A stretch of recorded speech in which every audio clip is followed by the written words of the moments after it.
La grande chancelière de l'Ordre national visite les familles de deux imams tués pendant la crise post-électorale. Madame Henriette Dagri-Diabaté est allée apporter soutien et compassion aux familles en cette période de jeûne musulman. Le compte rendu de Viviane Aïmen.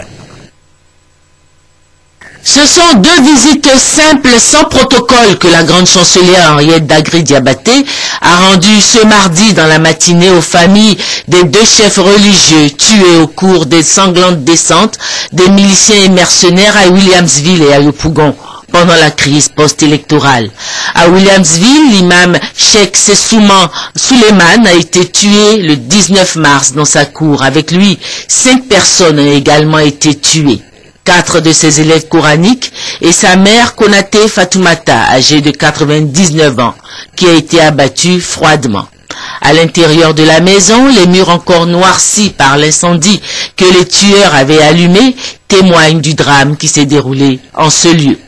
La grande chancelière a été reçue par l'imam Almami Meïté, porte-parole de la famille pour l'occasion, et par le fils aîné de la victime, Soussouma Daouda, en charge aujourd'hui des 4 épouses de son père et de tous ses frères et sœurs.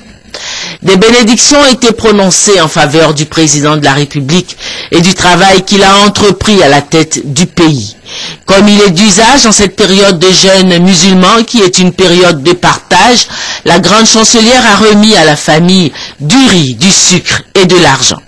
Madame Henriette Dagri-Diabaté a ensuite été invitée à faire le tour des lieux.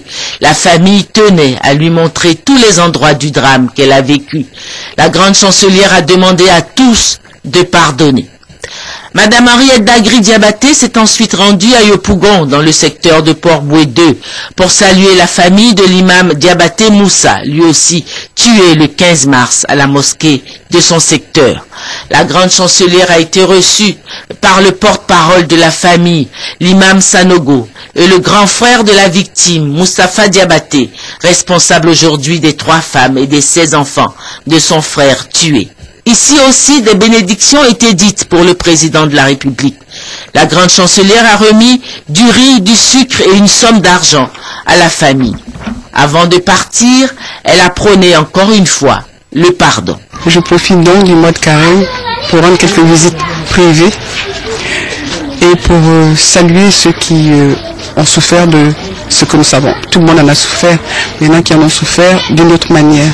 Bien que je ne sois pas là dans le cadre de la grande chancellerie, je suis là dans un cadre privé, mais je pense que tout le monde comprendra que pour nous, ce sont les petites personnes qui ont, elles aussi, méritent d'être récompensées d'une façon ou d'une autre, par une félicitation, par une condoléance, et peut-être par une décoration, on ne sait jamais.